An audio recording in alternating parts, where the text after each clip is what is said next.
In a 5-4 decision, the Supreme Court today suspended the order to end Title 42, which is keeping around 18,000 migrants a day from entering the U.S.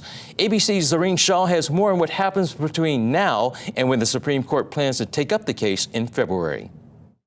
In a major decision, the Supreme Court now blocking lifting Title 42, the Trump-era policy put in place during the pandemic to prevent migrants at the border from seeking asylum. 19 Republican-led states tried to intervene to keep Title 42 on the books. The court siding with those states that asked the court to weigh in, saying if they didn't, it would likely lead to disruption and temporary increase in unlawful border crossings. It's estimated that as many as 18,000 migrants could enter the country each day if Title 42 was lifted, according to Homeland Security officials. The court now agreeing to reconvene in February to decide the long-term future of Title 42 and whether it stays in place. As he left the White House, President Biden commenting on the court's decision to not take up the case until next year. In the meantime, we have to enforce it, but I think it's overdue.